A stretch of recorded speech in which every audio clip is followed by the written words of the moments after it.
যিসমূহ ছাত্ৰ ছাত্ৰী এইবাৰ মেট্ৰিক পৰীক্ষা আৰু হাই ছেকেণ্ডাৰী পৰীক্ষা দিব সেইসমূহ ছাত্ৰ ছাত্ৰীৰ বাবে এই ভিডিঅ'টো বহুত ইম্পৰ্টেণ্ট হ'ব। মই সমূহ ছাত্ৰ ছাত্ৰীক ৰিকুৱেষ্ট কৰিম যে ছাত্ৰ ছাত্ৰীসমূহ যাতে এই 5টা ভুল যাতে এক্সাম হলত গৈ পৰীক্ষা দিয়াৰ আগমুহূৰ্তত নকৰে। তোমালোক বেছি দেৰি নকৰি ভিডিঅ'টো আৰম্ভ কৰি আছোঁ আৰু তোমালোকে ভিডিঅ'টো শেষলৈকে চাবা। সৰ্বপ্ৰথম যি ভুলটো সমূহ ছাত্ৰ ছাত্ৰীয়ে কৰে সেই ভুলটো হ'ব লাগিছে কি এক্সাম হলত গৈ ভয় খোৱা।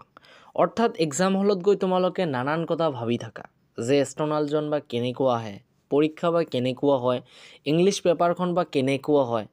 গতিকে এই ভয় খোৱাৰ ফলতো কিন্তু তোমাৰ যদি তোমালোকৰ ভাল প্ৰিপাৰেশ্যন থাকে পঢ়াত তেন্তেতো ভাল, আৰু যদি অলপমান নাৰ্ভাছ থাকে তেন্তে তোমাৰ ৰেজাল্টটো অলপমান বেয়া হ'ব পাৰে বা সেই পৰীক্ষাটো অলপমান বেয়া হ'ব পাৰে।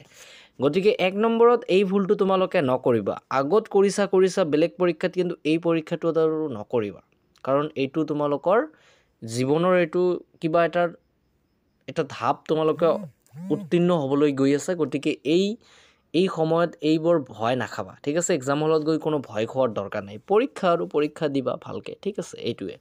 তাৰপিছত 2 নম্বৰ যিটো তোমালোকে ভুল কৰা সেইটো ভুল হ'ব লাগিছে কি তোমালোকে খৰখেদাকৈ লিখা।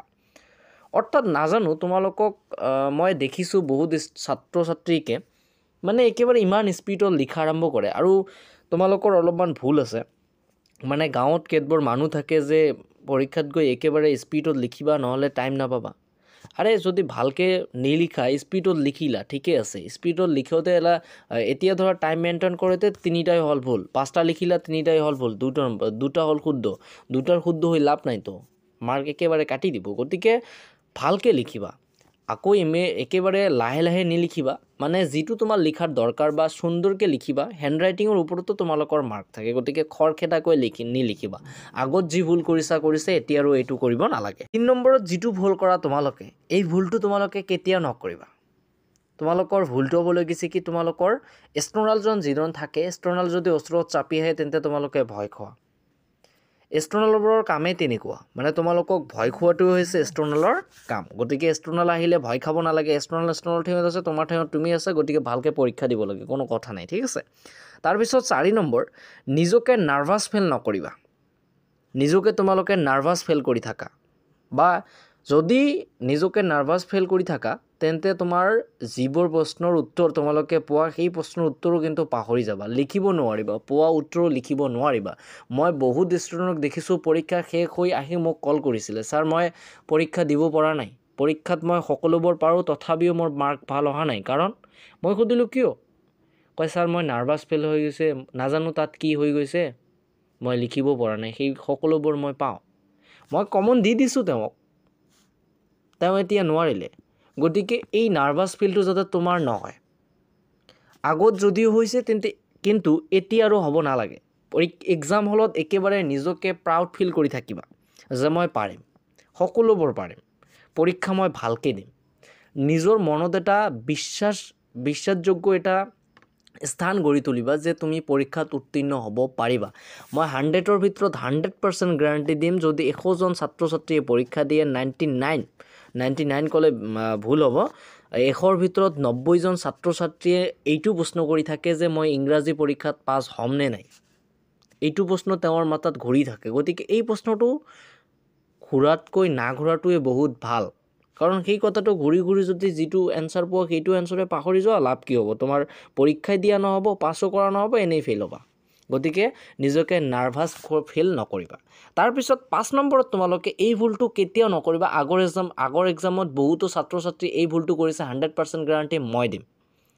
সেই ভুলটো হ'ব লাগিছে কি তোমালোকৰ লিখাৰ সময়ত লক্ষ্য নকৰা আৰু বা পিছত ৰিচেক নকৰা। মানে কোনটো লিখি আছা কোনো এটা যে আখৰ ভুলকৈ লিখিলা সেইটো নেদেখিলা, আৰু ভুলকৈ লিখিলেও পিছত যে এটা ৰিচেক কৰিব লাগিব সেই ৰিচেকটো নকৰা।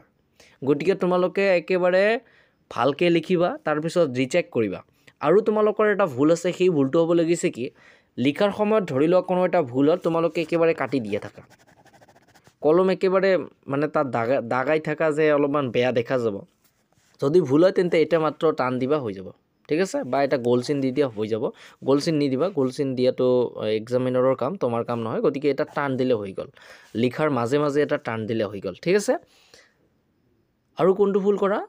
ধৰি লোৱা লিখি থাকিলা, লিখাৰ মাজত এটা ভুল হ'ল, সেই ভুলটো তোমালোকে ভাবা কি যে মই পিছত দেখিম, পিছত আৰু নেদেখা। আৰু ভুল কৰা কি, ধৰি লোৱা 1 নম্বৰ 2 নম্বৰ 3 নম্বৰ 4 নম্বৰ, 1 নম্বৰটো পাৰা, 2 নম্বৰটো নোৱাৰা, 3 নম্বৰটো পাৰা, 4 নম্বৰটো নোৱাৰা।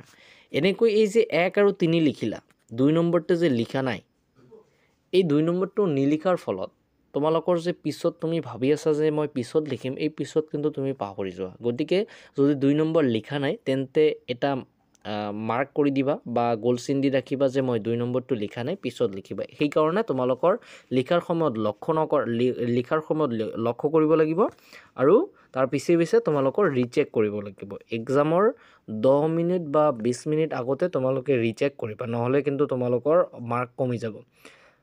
এনেকুৱা দেখা যায় যে ৰিচেকৰ ফলত বহুতো ভুল ওলাই আহে বা ভুল ওলাই আহিবই, ৰিচেক কৰিলে ভুল ওলাই থাকিবই।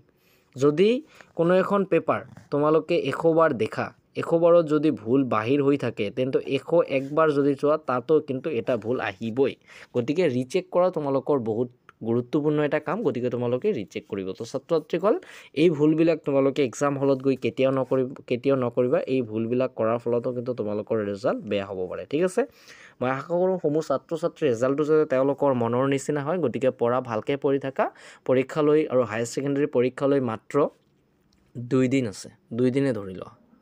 ঠিক আছে, 2 দিনো নহয়। গতিকে মই যিটো আজি ভিডিঅ'টো পষ্ট কৰি আছোঁ, সেইকাৰণে আজি কিমান তাৰিখ, আজি হ'ব 10 তাৰিখ। 10 তাৰিখে মই এই ভিডিঅ'টো শ্বুট কৰি আছোঁ। গতিকে 10, 11, 12, 13 তাৰিখে গতিকে তোমালোকৰ পৰীক্ষা, সেইকাৰণে মই 2 দিন ধৰিছোঁ। গতিকে তোমালোকৰ হিচাপত যিহেতু 11 তাৰিখে এই ভিডিঅ'টো পষ্ট হ'ব, গতিকে তোমাৰ হিচাপত 1 দিন আছে। গতিকে ভালকৈ পঢ়ি থাকা। ঠিক আছে।